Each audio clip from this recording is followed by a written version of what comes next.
Hi everyone, and thank you so much for watching my channel, The Witty Turtle. So today we are going to start with section 44C.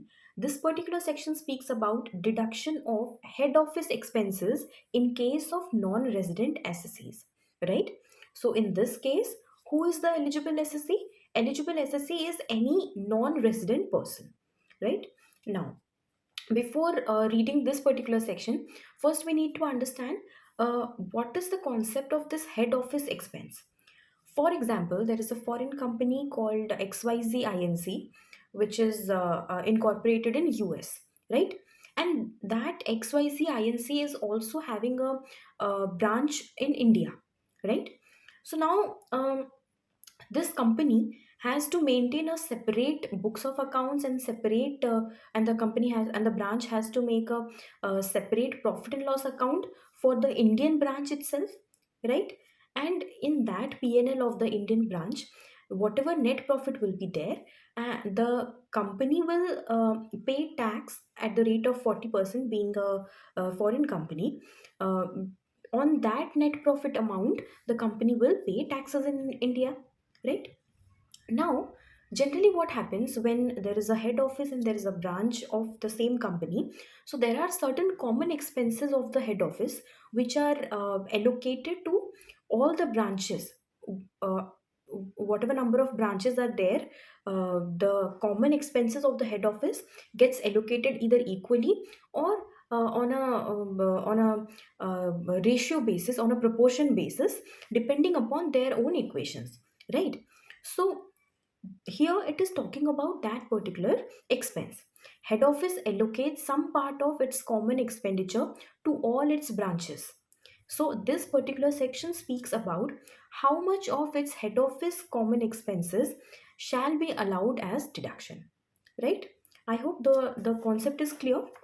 Now, this particular section is applicable to non-resident assessees only, right? The second point says that this particular section overrides all the provisions contained in between section 28 to section 43A. Right? It overrides between 28 to section 43A. Now, the next point says that what is the maximum amount of head office expenses which will be allowed as deduction? What is the maximum limit? It is the upper limit, right? The maximum amount. So, the maximum amount says that the amount of head office expenses attributable to the business or profession located in India, whatever amount of expenditure is allocated to that, or 5% of adjusted total income. 5% of adjusted total income, whichever amount is lower of the two, that amount shall be the maximum amount of deduction allowable under this section, right? Now, here we need to understand what is the meaning of head office expenses. So, in a general term, we can say that all the administrative expenses are known as your head office expenses. There is a list given in the book which you can follow, or I'll provide notes on my Telegram group. Now let's understand what is the meaning of adjusted total income. So adjusted total income is the gross total income before adjusting brought forward losses and before deducting head office expenses, right? Before adjusting the brought forward losses of the last years, right? And also before deducting the head office expenses. Whatever amount will be there, that is the gross total income before deducting all these things. Now, another thing is that the provision says that the maximum amount shall be the amount which is actually allotted to the branch office, right? The amount of head office expense actually allotted to the branch office, and the second point says 5% of adjusted total income. So here in this case, another point is mentioned in case where the adjusted total income is in negative. If it is in negative, then what happens? In that case, 5% of average adjusted total income shall be taken. Instead of 5% of adjusted total income, you have to take 5% of average adjusted total income. Now, what is the meaning of average adjusted total income? It is the average of last 3 years adjusted total income, right? I hope this is clear. So this particular section is all about this 5% of adjusted total income or the actual amount of head office expenses attributable to the business in India, whichever is lower. This is the maximum amount. This is the upper limit of the head office expenses which shall be allowed as a deduction. Right? I hope this is clear. Now coming to the next section, that is section 44DA. Section 44DA. This section is again, in this case, the eligible SSE is a non-resident SSE or a foreign company, right? Foreign company is also, it can be a non-resident SSE also. So it says the eligible SSEs are either a foreign company or a non-resident, non-corporate SSE. Non-resident, non-corporate SSE. Right. Now, this particular section is applicable in which cases?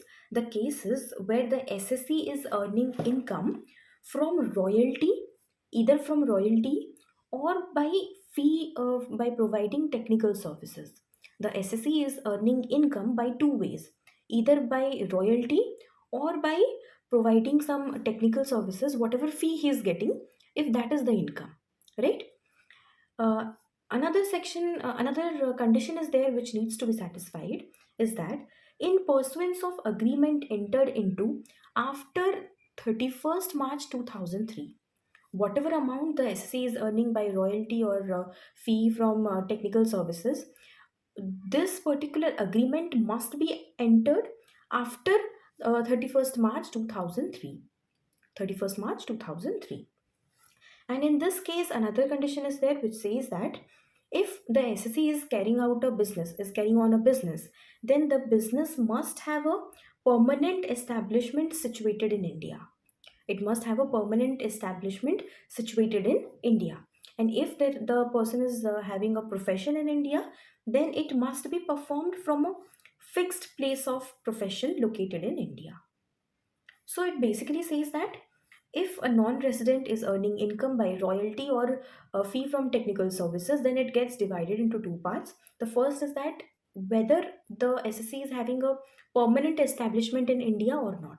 If it is having a permanent establishment, then normal tax rate will be applicable under section 44 DA. And if it is not having a permanent establishment in India, then 10% of tax rate will be applicable on him, right? Now, here another thing that we need to understand is that two more points are there, two more items are there which will be disallowed. Which will be disallowed. The first point says that any kind of expenditure or allowance which is not wholly and exclusively incurred for the Indian business or the business which is being carried on from the permanent establishment located in India. Right? And the second point which is disallowed is that any amount paid by the permanent establishment in India to its head office. The head office can be in any country other than India, right? Because it is a non resident and a foreign company. So, this is what it is talking about. Any amount paid by the permanent establishment to its head office shall be disallowed. But here, if any reimbursement of actual expenses is there, then that will be allowed. Reimbursement of actual expenses means you have incurred any expense and that is being reimbursed by your head office. Then that amount shall be allowed under this section 44 DA. Sorry. So, I really hope you have understood these two sections. These are not very important, but we cannot ignore any section because you might get question from all these sections also. So that was all about section 44C and section 44DA, right? If you find this video and this PGBP revision series helpful, then please hit the like button, subscribe to my channel, The Witty Turtle, and also don't forget to share this video with your CA and CMA final friends, inter friends also, so that everybody will be benefited by this.